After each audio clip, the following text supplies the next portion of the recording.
Hello and welcome to News Central Now. Here are stories making the rounds beyond the continent. I am Adebola Adeduga. Let's start with North America, where the National Hurricane Center, Hurricane Berylin, is closing in on the Windward Islands in the southeastern Caribbean as an extremely dangerous Category 4 storm. Forecasters warned that the first major hurricane of the Atlantic season would bring life-threatening winds and storm surge to the Windward Islands early on Monday. Grenada, Tobago, Barbados, St. Lucia, and St. Vincent and the Grenadines have all already issued hurricane warnings. Martinique and Trinidad are under a tropical storm watch, while Dominican Republic south coast from Punta westward and the Haitian south coast from the Dominican board are under a tropical storm warning. The U.S. Supreme Court has on Monday found that Donald Trump cannot be prosecuted for official acts taken as president, but can for private acts in a landmark ruling recognizing for the first time any form of presidential immunity from prosecution. The justices in the 6-3 ruling written by Chief Justice John Roberts threw out a lower court decision rejecting Trump's claim of immunity from criminal charges involving his efforts to undo his 2020 election loss to Joe Biden. The court's 6 conservative justices were in the majority, and its 3 liberal justices opposed. And for more on this, I am joined by a public affairs analyst, Chris Akwarandu. Good evening. Glad to have you join me. Good evening. Right. Good evening. Okay. Glad to have you join me. I mean, there's been different reactions following the debate last Thursday between President Joe Biden as well as former president of U.S., that's Donald Trump. Now, some have said, you know what, let's abide by Biden, while others have said, let's Trump triumph. What's your impression of the debate between Joe Biden and also Donald Trump?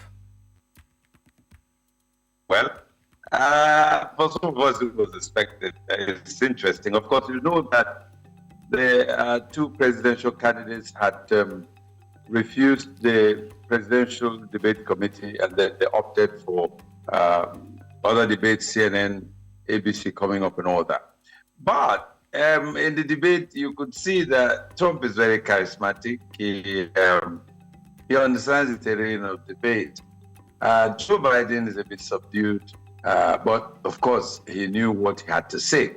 But Trump also knew how to respond. So it was an interesting debate. I didn't see anything unexpected. I expected what took place, and then I watched it. I understood it. But then you need to go beyond the surface. I want to ask yourself, what exactly are they talking about? Yes. Yeah, I wanted to find out from you regarding this debate that held last Thursday. There's been criticisms as to the performance of President Joe Biden's, during the debate. He wasn't clear enough. He wasn't concise. And then others said, he wasn't very coherent.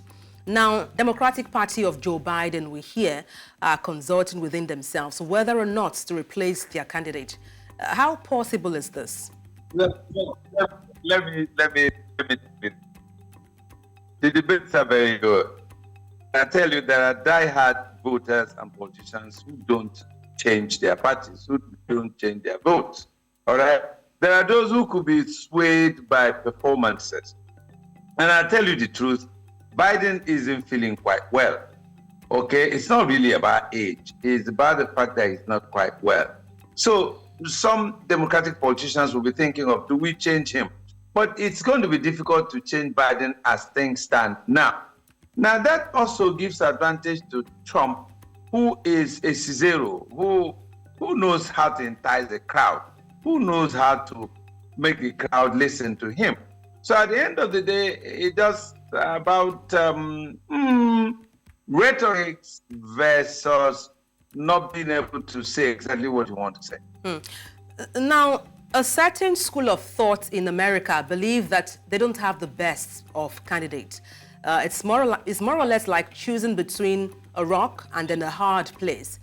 Some have described it as choosing between a weak good man and then a bad strong man. What do you make of that? That's absolute nonsense. As far as I am concerned, what's happening in America now is what America deserves. So they've got the people who are running. They will vote for either of them. If Trump wins, that's what America deserves. If Biden wins, that's what America deserves. It's just as simple as that. It's not about weak good man and then bad strong man. That's nonsense. You see, let me tell you, both of them have their qualities. Both of them come in at auspicious times. America may necessarily need Trump to come back, for certain reasons around the world and all that. I was listening to Biden say, oh, America is respected and so on and so forth. And Trump tells him, no, listen, America is not respected, America is dying, we need to make America great again. That's it. It's just as simple as that. Remember in the European Union election that just happened, you're hearing the rhetoric, let's make Europe great again. So Trump's maxim is resounding across so many countries, is it not? So somehow along the line, this Supreme Court decision today is also working in his favor. While he's defining a process in its history, it is also helping Trump because a lot of people will be swayed towards him that we need a stronger person, we need someone who, when he talks, America will be respected and not a dull man and so on and so forth. But that happens everywhere anyway. So it's not about good or bad. It's about circumstance. I mean, just to follow up on what you touched on regarding Trump and then Joe Biden, there are concerns. I mean, Trump has said, if he were the president, the fight or the war between Russia and Ukraine will come to an end, and also accused President Joe Biden of being the one fueling the war in Russia and the war between Russia and Ukraine. But then let me leave that and come to what you touched on regarding the new development as the United States Supreme Court has ruled that presidents have immunity from criminal prosecution from acts performed in the exercise of their duty while in office. You touched on it in passing. I mean, how does this affect dynamics of the election, which would hold in November? And also bearing in mind the ruling says not absolute immunity, but partial, relating to official acts. Yes. But look, there's nothing extraordinary about this.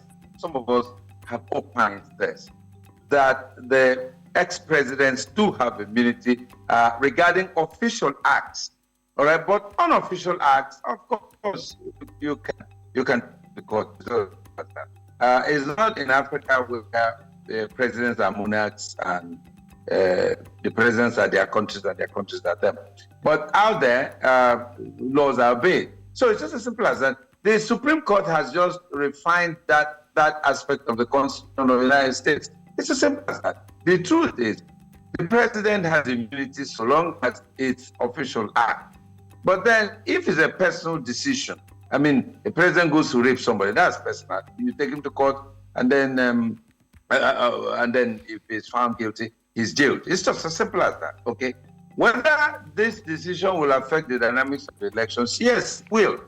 Because if Trump is not tried, or there's a delay in the trial of Trump, okay, and then the second Tuesday of the second week of November comes up and Trump wins the election, of course he would then have the right to, tinker with something. So it's just simple as that. He will. I do also believe that there are some voters who would gradually begin to see him as, well, why don't we try him for another 4 years? Let's see what will happen. As for whether he would have, if the change in what happened in Ukraine, that is a conjecture. He would have his own style of doing things. The war may not have lasted to this day. But would Russia have invaded Ukraine? Yes, because Putin is just a warmonger. It's as simple as that.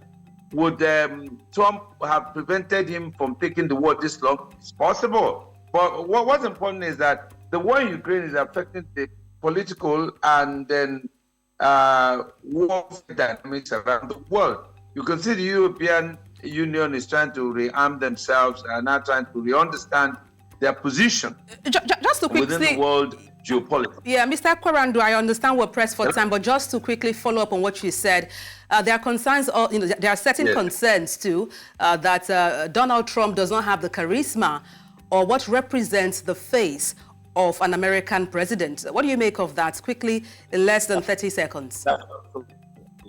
That's absolute nonsense. What is the face of American politics? He is a man there, nothing Americans can do about it. If you want, you cannot change him. All right? There's nothing like face of any American politics. He is the face of American politics. What's wrong with that? Is Biden the face of American politics? Yes, he's the president. It's just as simple as that. All right, so that's a fine place to wrap up. Thank you so much for your insight on this issue. Well, time like this, will tell. Many thanks, Chris Akwarandu, public affairs analyst. Many thanks indeed for your time. UK Prime Minister Rishi Sunak on a campaign visit to the pharmaceutical company Bestway in Stoke-on-Trent on Monday criticized Labour's lack of commitment to investing in defence. Sunak said it is going to send a signal of weakness to adversaries and to allies and will prevent them from having the funding to continue providing multi-year support to Ukraine. This coming after the Labour Party's manifesto said if elected, they would only commit to spending 2.5% of GDP on defence as soon as they can. Investing more in defence, you have to have strength to signal to your adversaries that we're not going anywhere. That's why under the Conservatives we're increasing defence spending to 2.5% of GDP. If Keir Starmer's in charge, those plans are going to be cut. Right, that's going to send a signal of weakness to our adversaries and to our allies, and crucially will mean that we won't have the funding to continue providing multi-year support to Ukraine. His Deputy Prime Minister and his Foreign Secretary both voted against our nuclear deterrent, the ultimate guarantor of our security. Those are people who would deputise for him on a regular basis when it comes to matters of national security. Yes, so I am deeply worried about our country's future safety and security under a Labour government. The UK election has seen a significant number of candidates of British Nigerians running for office. And these candidates bring a unique perspective to the table, bridging the gap between two cultures and communities.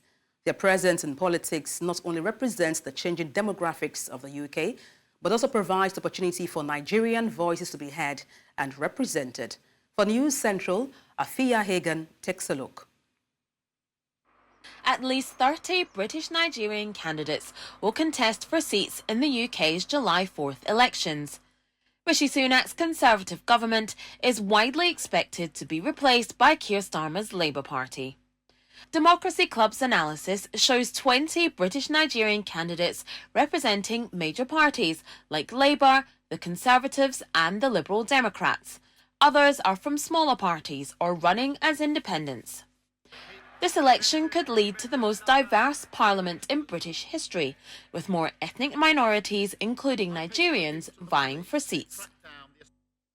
Labour has the most British Nigerian candidates with 8.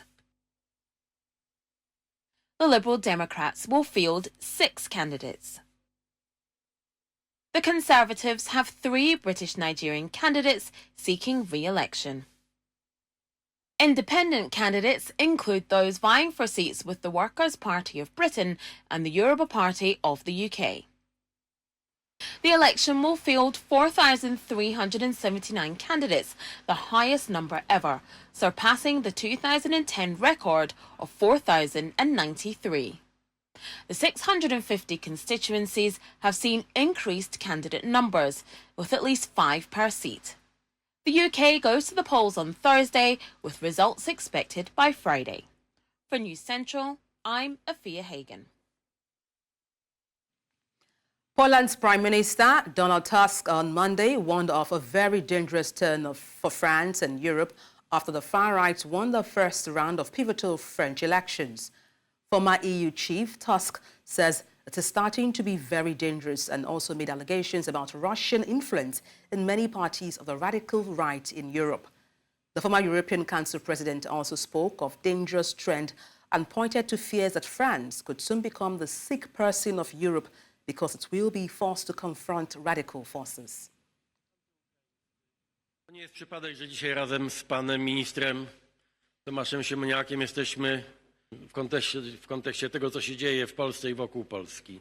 I oczywiście nikt mnie też nie musi przekonywać do tego, że również w przyszłości. Nie prowadzę śledztwa, nie jestem śledczy, więc ale wydaje mi się, że jednak bezpośrednim powodem, dla którego tam było to, nie muszę nikomu mówić, jak będzie wyglądała Europa, jeśli za chwilę władzę mieliby objąć w Europie ludzie sprzyjający Putinowi, antyukraińscy, na przykład ludzie, co do których nie ma wątpliwości, że władzy wykorzystują też dla pieniędzy. Ludzie, dla których model tej tradycyjnej demokracji jest nie do zaakceptowania. Odrzucają tę tradycyjną europejską demokrację. Tak, to wszystko naprawdę zaczyna pachnieć bardzo niebezpiecznie. Nie tylko wyniki pierwszej tury wyborów we Francji. Informacje... Let's take a short break. We have more stories coming up. Stay with us. Thank you for staying with us. France's far-right National Rally, RN party, has won a resounding victory in the first round of the country's parliamentary election. Marine Le Pen's RN won about 34% of the vote. The left-wing New Popular Front NFP coalition looked to seal about 29%, and President Emmanuel Macron's Centrist Ensemble alliance about 20.5%. The result puts RN in a position where it may start thinking hopefully about forming a government. However, forces across the rest of the political spectrum have suggested that they will cooperate to block the far-right party in the second round vote on July 7th.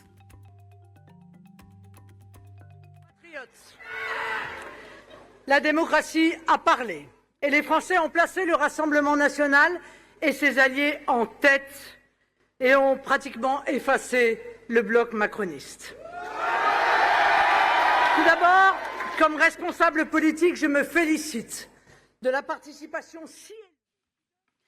Gabriel Attal urged voters not to give the far-right a single vote in the second round of the voting after the National Rally RN party of Marine Le Pen won the first round. According to Attal, the far-right is at the gates of power, warning that the party risks winning an absolute majority. He adds that the goal was to prevent RN from getting elected in the second round. Notre objectif est clair.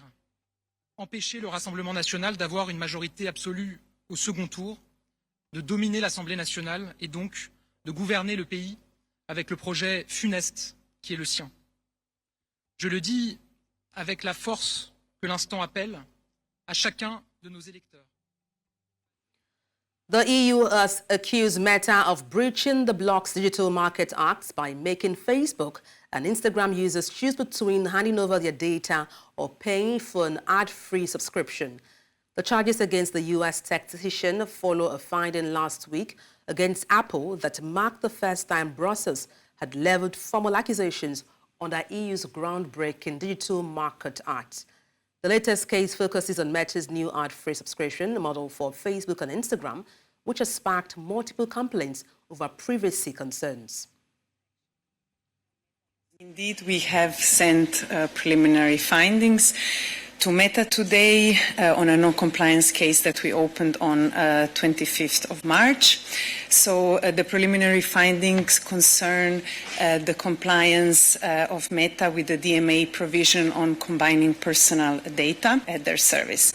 So at this stage, we take the preliminary view that actually Meta has not shown this equivalent alternative to the end user who says no to the personal data combination, and indeed now we have sent our preliminary findings, and then the next step is for Meta to reply to these, to have a look at our file. Two Russian regions declared a state of emergency on Monday as summer wildfires spread amid intense heat. The governor of the Siberian region of Tuva said authorities had taken the step due to forest fires caused by intense heat, strong winds and dry thunderstorms. Vladislav, head of Tuva region, says at the moment 23 forest fires have been registered on the territory and about 1,700 acres are covered by fire in inaccessible mountainous areas. He also said weather forecasters predict the heat will subside in the next few days and rain expected in some parts of the region. In Russia's Far East, a federal state of emergency was declared in the Republic of Sakha, also known as Yakutia.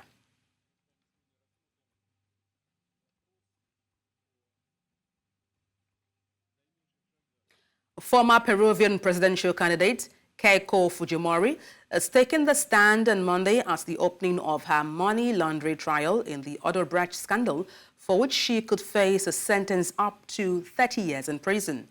The oral trial against Keiko Fujimori begins at 9 local time, that is 14 GMT in the Lima court, but a process in which some 1,500 witnesses have been summoned could take more than a year. The judiciary ordered Fujimori to be present at the installation hearing. The other bridge corruption scandal in Peru has also implicated 4 former presidents of the country between 2001 and 2016.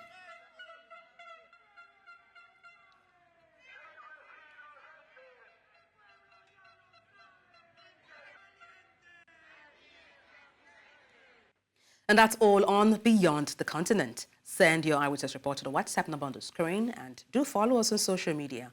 We are at News Central TV. You can watch us live on DSTV channel 422, Star Times channel 274, Avo TV and YouTube. Many thanks for watching. I am Adebola Adeduba. It's bye for now.